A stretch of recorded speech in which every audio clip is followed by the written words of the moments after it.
Hello everyone. तो कैसे हो सब गाइज़? आई थिंक आप सब ठीक ही होंगे। तो आज की इस वीडियो में गाइज़ मैं बात करूँगा कि which time frame is best for you.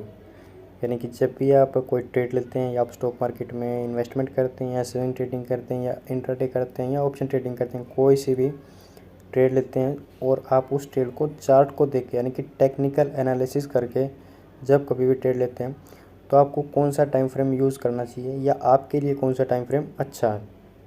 तो इसी के ऊपर गाइज़ हम ये वीडियो रखेंगे। तो गाइज़ सबसे पहले मैं आपको बताता हूँ कि टाइम फ्रेम कितने प्रकार के होते हैं, ताकि आपको ये तो पता चले कि टाइम फ्रेम है क्या और टाइम फ्रेम कितने प्रकार के होते हैं। तो गाइज़ जो टाइम फ्रेम होता है वो होते हैं गाइज़ तकरीबन मैं आपको बता देता हूँ। जो टाइम फ्रेम स्टार्ट होते हैं वो गाइज़ होते हैं 1 मिनट के। उसके ऊपर आप अगर आप जाएंगे तो 3 मिनट का। उसके ऊपर आप देखेंगे 5 मिनट। उसके ऊपर आप देखेंगे 15 मिनट। उसके ऊपर आप देखेंगे 30 मिनट। उसके ऊपर 45 मिनट। फिर उसके ऊपर आप देखेंगे 1 आवर। फिर उसके बाद आप देखेंगे 2 का।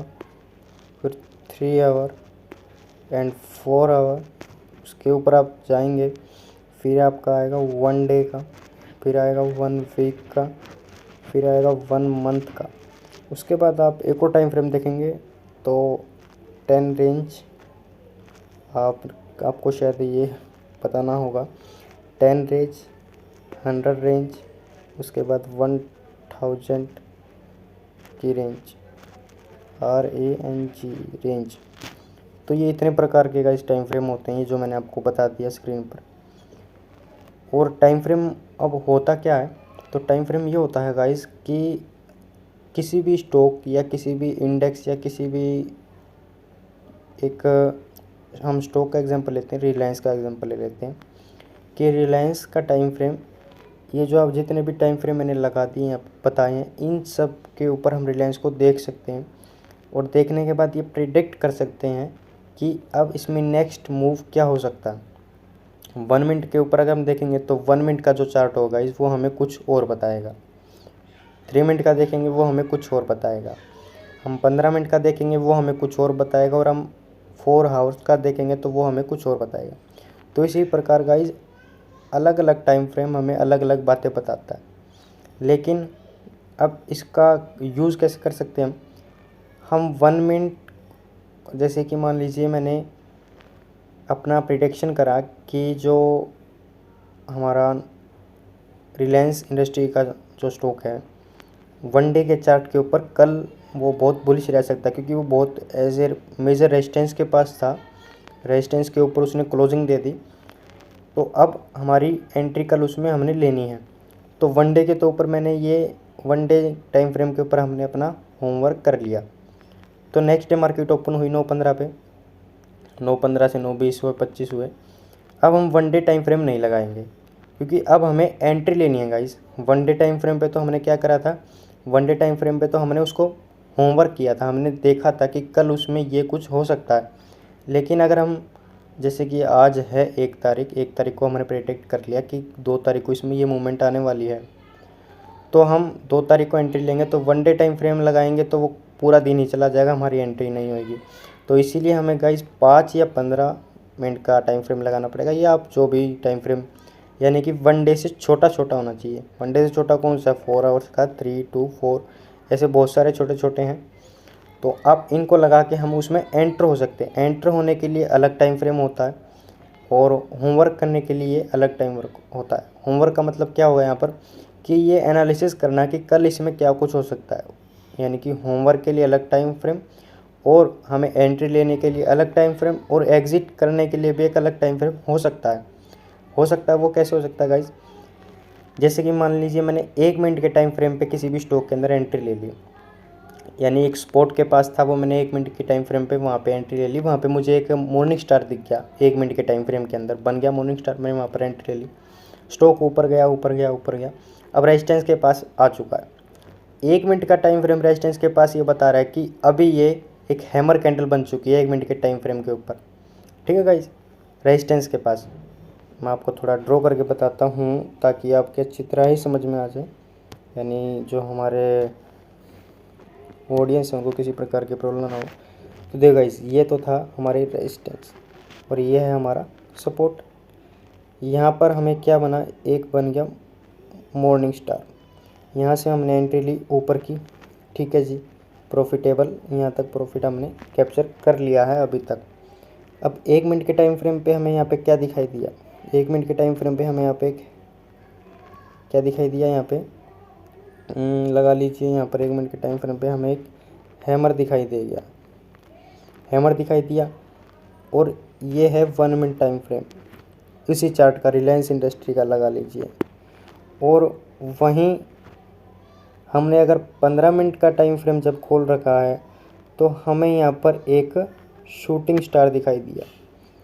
तो गाइज अब हम क्या करें, 1 मिनट का टाइम फ्रेम तो ये बता रहा है कि अब यहाँ से जी और ऊपर जाएंगे, लेकिन 15 मिनट का टाइम फ्रेम बता रहा है कि यहाँ से जी अब नीचे की तरफ आएंगे। तो ये गाइज होता है अलग अलग टाइम फ्रेम की अलग अलग प्रिडिक्शन होती है, अलग अलग टाइम फ्रेम अलग अलग बात बोलता है। और इन सब की बातों को समझ कर ही एक बात पर पहुंचा जाता है, तो तभी हम मार्केट से प्रॉफिट कमा सकते हैं। तो गाइज़ ये तो था जो 1 मिनट टाइम फ्रेम था या 5 मिनट था, मैंने आपको एक्सप्लेन कर दिया, डिटेल में एक्सप्लेन किया गाइज। और अब हम दूसरी बात पर आते हैं कि आपके लिए कौन सा टाइम फ्रेम अच्छा है। तो उसके लिए भी गाइज मुझे थोड़ा क्लीन करना पड़ेगा। तो गाइज आपके लिए कौन सा टाइम फ्रेम अच्छा है, इससे पहले इस बात का ही पता होना चाहिए कि आप मार्केट में किसी भी स्टॉक के अंदर जब एंटर होते हैं तो कैसे होते हैं, यानी कि आपके पास या कोई स्ट्रेटजी है, आप प्राइस एक्शन को फॉलो करते हैं, आपके पास कोई इंडिकेटर है, या आप किसी टिप्स वगैरह पे एंटर होते हैं। और मैं आपको एक बात और बता दूँ गाइस कि टिप्स वगैरह पे कभी भी स्टॉक मार्केट से पैसा नहीं कमा सकते आप किसी भी हद तक, क्योंकि स्टॉक मार्केट में अगर आपको काम करना है तो आपको लंबे टाइम तक इसमें आप रह सकते हैं। प्रॉफिटेबल आपको तभी बन सकते हैं जब आप अपना खुद का दिमाग लगाएंगे, खुद पढ़ेंगे, खुद समझेंगे, खुद थोड़ा लॉस फेस होएगा और खुद थोड़ा प्रॉफिट फेस होएगा। जब भी आपको लॉस और प्रॉफिट जब दोनों आपको फेस हो जाएंगे, उसके बाद आपको समझ में आएगा कि मार्केट में होता क्या है। और अब आपके लिए कौन सा टाइम फ्रेम अच्छा है गाइज, इसके ऊपर हम बात करते हैं। गाइज अगर आप स्कैल्पिंग ट्रेडिंग करते हैं, जैसे कि मैं एक वीडियो पहले डाल चुका हूँ स्कैल्पिंग की निफ्टी 50 के लिए, या आप स्टॉक्स में भी स्कैल्पिंग कर सकते हैं। तो स्कैल्पिंग के लिए गाइज 1 मिनट टाइम फ्रेम अलग होता है। अगर आप, क्योंकि 1 मिनट में क्या होता है, 1 मिनट में हम क्या होता है, छोटा सा स्टॉप लॉस, छोटा सा टारगेट, 1 मिनट टाइम फ्रेम हो गया। 3 मिनट भी टाइम फ्रेम इसी के अंदर हम कैलकुलेशन कर सकते हैं। अब आते हैं 5 और 15 मिनट का टाइम फ्रेम। 1 से 3 मिनट तो हो गया स्कैल्पिंग का। अब आता 5 से 15 भी आ सकता है, 30 भी आ सकता है, 45 मिनट्स का भी आ सकता है। अब ये क्या होता है गाइस, ये होता है जो highest use time frame for technical analysis, यानी कि 5 से 15 तो सबसे ज़्यादा यूज़ किया ही जाता है। 30 एंड 45 मिनट्स होता है और पक्का। जितना ज़्यादा आप बड़ा टाइम फ्रेम देखेंगे गाइस, उतना ही आपकी मजबूती ज़्यादा बढ़ जाती है। तो इसके लिए क्या होता है गाइस, हमारा स्टॉप लॉस जो होता है वो भी थोड़ा ज़्यादा होता है और हमारा जो रिवॉर्ड होता है वो भी थोड़ा ज़्यादा होता है। यानी कि जैसे कि इसमें मान लीजिए हमने 10 का स्टॉप लॉस लगाया तो 10 का ही हमें ऐसे लगाना पड़ेगा। लेकिन इसमें क्या होगा, अगर हमने 10 का ऐसे लगाया है तो हम कम से कम 30 से 40 का अपना रिवॉर्ड लगा के चलते हैं। ये 15 से 45 मिनट के टाइम फ्रेम की बात है। अब हम आ जाते हैं 1 आवर से लेकर 4 आवर तक के बीच में।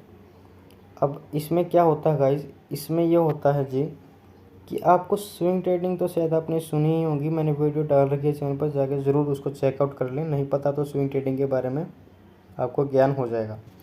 स्विंग ट्रेडिंग के लिए आप 1 आवर से 4 आवर तक का टाइम फ्रेम यूज़ कर सकते हैं, लेकिन आप इंट्राडे के लिए शायद इसको यूज़ नहीं कर सकते मेरे अनुसार, क्योंकि 1 आवर गाइज बहुत बड़ा टाइम फ्रेम होता है। अगर आप स्टॉप लॉस 1 आवर के टाइम फ्रेम के बेस पे लगाने लग गए तो आपका स्टॉप लॉस यानी तकरीबन बहुत बड़ा स्टॉप लॉस हो जाता है। लेकिन जो आपको 1 आवर की कैंडल में तो छोटा सा दिखाई देगा, लेकिन असलियत में वो जब वो स्टॉप लॉस टच होएगा तो आपको पता चलेगा कितना बड़ा हमारा लॉस हो चुका है, जो एज्यूम भी नहीं कर सकते, जो कि सबके अनुसार अलग अलग लॉस होता है, सबकी कैपेसिटी के अनुसार। और दूसरा आता है गाइज, अब 1 डे या 1 वीक 1 मंथ, ये जो लास्ट के 3 रह गए हैं। ये होता है गाइस होमवर्क के लिए, 1 डे 1 वीक 1 मंथ। 1 मंथ के लिए तो शायद कोई एंट्री हो ही नहीं सकती, ये केवल होमवर्क के लिए ही होते हैं। होमवर्क के कब किस स्टॉक में क्या चल रहा है बड़े टाइम फ्रेम पे, क्योंकि बड़ा टाइम फ्रेम जितना होता है वो उतना ही पक्का होता है, उतनी ही सच्ची बात बोलता है। छोटा टाइम फ्रेम होता है वो उतनी कच्ची बात बोलता है। जितने बड़े बड़े टाइम फ्रेम पे आप जाते रहोगे वो उतनी बड़ी बड़ी बात और उतनी मजबूती वाली बात बोलता चला जाएगा। तो ये सब होता है गाइस। अब आपको देख लीजिए आप किस टाइम फ्रेम पे ट्रेड कर सकते हैं। आप अगर प्राइस एक्शन यूज़ करते हैं तो आप 5 से लेकर 15, 30, 45 मिनट्स के बीच में कोई से भी टाइम फ्रेम को यूज़ कर सकते हैं। अगर आप स्कैल्पिंग ट्रेडिंग करते हैं तो 1 से लेकर 3 मिनट टाइम फ्रेम के बीच में आप ट्रेड कर सकते हैं। अगर आप स्विंग ट्रेडिंग करते हैं तो 1 आवर से आप लेकर 4 आवर तक के बीच में ट्रेडिंग कर सकते हैं। और आपको अगर होमवर्क करना, होमवर्क का मतलब मैं पहले बता चुका हूँ, होमवर्क करना है तो आप 1 डे 1 वीक 1 मंथ के बीच में किसी का भी टाइम फ्रेम यूज़ कर सकते हैं। तो ऑलराइट गाइस, अगर आपको ये वीडियो अच्छी लगी प्लीज़ उसको लाइक करें, चैनल पर नहीं सब्सक्राइब करें, कोई डाउट हो तो कमेंट करें। Thank you.